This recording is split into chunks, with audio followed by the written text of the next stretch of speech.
Hello friends. उम्मीद करता हूँ कि आप सभी ठीक होंगे। तो फ्रेंड्स, ये जो टॉपिक है काफ़ी इम्पोर्टेंट है, रिसेंटली न्यूज़ में काफ़ी ज़्यादा रहा है, आपके एग्जाम्स के लिए भी काफ़ी इम्पोर्टेंट है फ्रेंड्स। जैसा कि आप टॉपिक पढ़ सकते हैं, India has been selected the non permanent member of UNSC. तो फ्रेंड्स, भारत बना यूएनएससी का अस्थायी सदस्य। तो फ्रेंड्स, काफ़ी इम्पोर्टेंट टॉपिक है फ्रेंड्स। आपको इस टॉपिक के बारे में क्लियर अंडरस्टैंडिंग तो होनी ही चाहिए। तो फ्रेंड्स, स्टडी फॉर लर्न आज आपके लिए ये टॉपिक लाया है फ्रेंड्स। तो फ्रेंड्स, उम्मीद करूंगा कि आप इस वीडियो को कंप्लीट देखेंगे। थैंक यू सो मच कि फ्रेंड्स आप वीडियोस को देख रहे हैं। प्लीज़ वीडियो को कंप्लीट देखिए जिससे कि आपको कंप्लीट इन्फॉर्मेशन मिल सके। तो फ्रेंड्स, वीडियो को बिना देरी के शुरू करते हैं।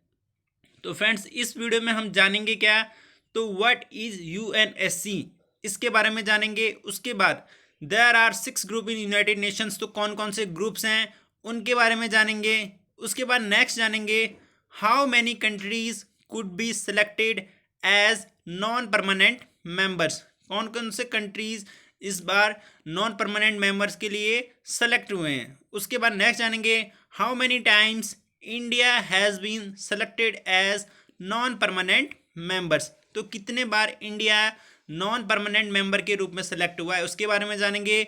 उसके बाद जानेंगे what is the name of other 4 countries who are selected as non permanent members for the year 2021-22। तो फ्रेंड्स, ये वीडियो काफ़ी इंपॉर्टेंट है फ्रेंड्स। तो पहले जान लेते हैं व्हाट इज यूएनएससी। ओके, तो यहाँ पे एक प्यारी सी इमेज भी दिख रही है फ्रेंड्स। इमेज को मैं थोड़ा जूम आउट कर देता हूँ। यहाँ पे एक काउंसिल बैठी हुई है जिसमें कि डिसीजंस लिए जा रहे हैं। टॉप ऑफ द वर्ल्ड के जो लीडर्स होते हैं, जो रिप्रेजेंटेटिव ऑफ दियर कंट्रीज होते हैं, वो यहाँ पे अपनी कंट्री को रिप्रेजेंट करते हैं और लीड करते हैं फ्रेंड्स। तो UNSC stands for United Nations Security council. तो जो यूएनएससी का जो फुल फॉर्म एग्जाम्स में पूछा जाता है वो है United Nations Security Council. In the United Nations there is a 6 group work to maintain the law and order in the world. और यूनाइटेड नेशंस, जिसे हम हिंदी में संयुक्त राष्ट्र भी कहते हैं, उसमें 6 ग्रुप होते हैं जो दुनिया में लॉ और ऑर्डर्स को मेंटेन करने का काम करते हैं। तो वो 6 पार्ट्स कौन कौन से हैं उनके बारे में भी जानते हैं। तो there are 6 groups in United Nations. तो इसमें से जो पहला है वह है जनरल असेंबली। इसमें जो मीटिंग्स होती है डेलीगेट्स की, वो बातें करते हैं। उसके बाद नेक्स्ट है सिक्योरिटी काउंसिल, जिसका अभी इंडिया नॉन परमानेंट मेंबर बना है। तो इसमें जो सिक्योरिटी से रिलेटेड जितने भी इश्यूज होते हैं अंडर द इंटरनेशनल इश्यूज, उनको सॉल्व किया जाता है। उसके बाद नेक्स्ट होता है इंटरनेशनल कोड ऑफ जस्टिस। तो फ्रेंड्स, आप मुझे कमेंट सेक्शन में बता सकते हैं कि इंटरनेशनल कोड ऑफ जस्टिस कहाँ है, वरना वीडियो के लास्ट में मैं आपको बता देता हूँ फ्रेंड्स। उसके बाद जो नेक्स्ट है वो है इकोनॉमिक एंड सोशल काउंसिल। तो अर्थव्यवस्था और समाज के आधार पर भी एक काउंसिल बनाई गई है। उसके बाद नेक्स्ट है ट्रस्टीशिप काउंसिल और लास्ट है सेक्रेटरीट। तो इस प्रकार से 6 ग्रुप काम करते हैं यूनाइटेड नेशंस में। उसके बाद जो नेक्स्ट है फ्रेंड्स वो है how many countries could be selected as non permanent members. तो टोटल जो स्ट्रेंथ होती है फ्रेंड्स वो होती है 10। उसमें से देयर इज 5 परमानेंट मेंबर्स। उसमें से जो 5 जो इस UNSC United Nations Security council के परमानेंट मेंबर्स हैं वो कौन कौन से हैं, तो आप फ्लैग देख के भी समझ सकते हैं। और मैं आपको बता भी देता हूँ, the USA, the United States of America. उसके बाद फ्रांस, उसके बाद आपका रशिया, फ्रांस, चाइना और ब्रिटेन। तो ये जो 5 कंट्रीज है friends, they are the permanent members of UNSC. और उसके बाद only 5 members could be selected as non permanent member, और केवल 5 लोग और चुने जाएंगे जो कि नॉन परमानेंट मेंबर्स होंगे।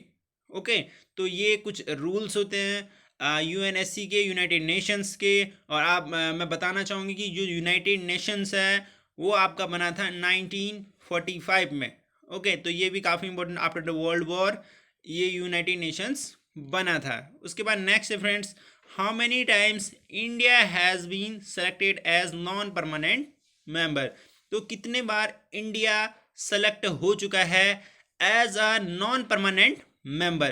तो 1950 से 51 आफ्टर द इंडिपेंडेंस, उसके बाद 1950 से 51 पहली बार, उसके बाद नेक्स्ट बना था 1961 से 67 से 68, उसके बाद थर्ड टाइम बना था 1972 से 73, उसके बाद फोर्थ बार बना था 1977 से 78, उसके बाद फिफ्थ टाइम बना था 1984 से 85, उसके बाद सिक्स टाइम बना था 1991 से 92, उसके बाद नेक्स्ट बना था 2011 टू 2012 होना चाहिए फ्रेंड्स यहाँ पे, ठीक है।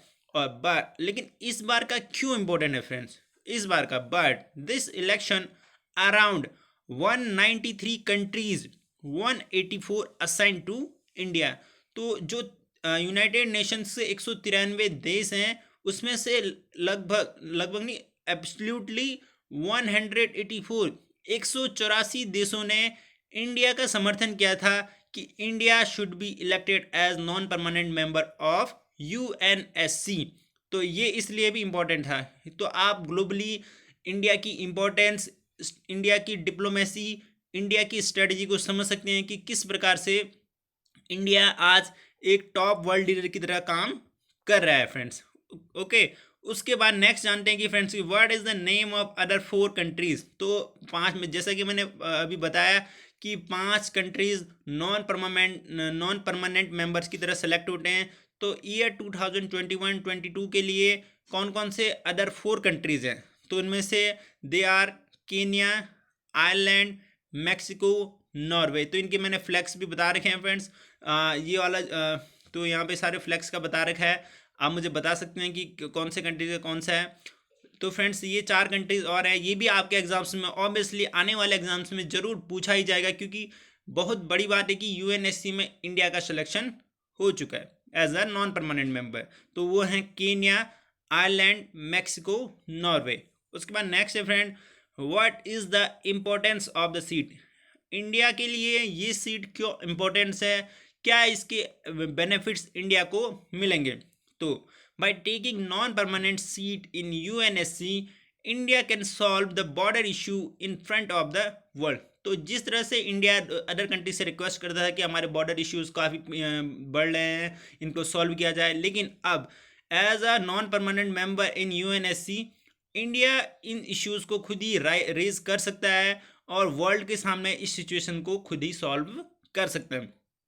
India can become the voice of Asiatic region against the China, और India as a Asiatic region का लीडर बन के चाइना के अगेंस्ट भी काम कर सकता है। उसके बाद नेक्स्ट है, India would lead the Asia in front of the world, और इंडिया एशिया को पूरा लीड भी कर सकता है।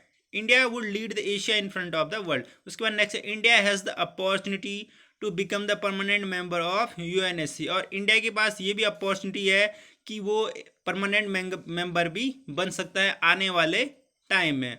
उसके बाद नेक्स्ट है friends, India has the power to enumerate and take decision of world whether is it worthful for his own country और नॉट। और ऐसे काफ़ी डिसीजंस, ऐसे काफ़ी निर्णय लिए गए हैं जिसमें कि इंडिया का इसमें हित नहीं होता है, इंडिया की भलाई नहीं होती, लेकिन अब as a non permanent member India has the power to reduce, और कम करने की पावर है कि जो बेनिफिट्स मिल रहे हैं या जो डिमेरिट्स हो रहे हैं उसको कम करके इंडिया अपना प्रॉफिट भी देख सकता है। और it will increase the importance of India in front of the other countries, जैसे अफगानिस्तान है और मंगोल है और रशिया है। रशिया तो एज अ परमानेंट मेंबर है ही, श्रीलंका है। अगर इन लोगों को भी यूएनएससी में अपनी बात रखनी है तो they will follow the protocol to talk with India and share their experience या देयर प्रॉब्लम्स। तो ये भी काफ़ी इम्पोर्टेंट है। तो एक सीट से इंडिया को इतने सारे बेनिफिट्स मिल रहे हैं, इसके कोई मेरे हिसाब से तो कोई इसके डिमेरिट्स हैं नहीं या कोई डिसएडवांटेज है नहीं। अगर आपको कोई डिसएडवांटेज लगते हैं तो आप मुझे बता सकते हैं फ्रेंड्स। और व्हाट इज़ इंडियाज़ विजन, और इंडिया ने तुरंत जैसे ही सिलेक्शन प्रोसेस हुआ इसमें इंडिया सेलेक्ट हो गया तो इंडिया ने अपना 5S विजन भी बताया। उसमें जो पहला था वो था सम्मान, रिस्पेक्ट, नंबर 2 था संवाद डायलॉग, नंबर 3 था सहयोग कॉपरेशन, नंबर 4 था शांति पीस, और नंबर 5 था समृद्धि प्रॉस्पेरिटी। तो इंडिया ने इन फ्रंट ऑफ द वर्ल्ड ये कहा है कि वो एशियाटिक रीजन में एक वॉइस की तरह काम करेगा।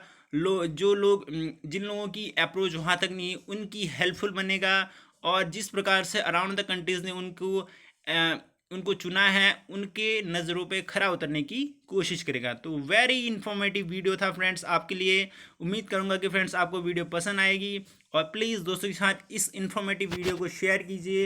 वीडियो को कंप्लीट देखिए जिससे कि आपको कंप्लीट इन्फॉर्मेशन मिले। Okay friends, have a good day, good bye.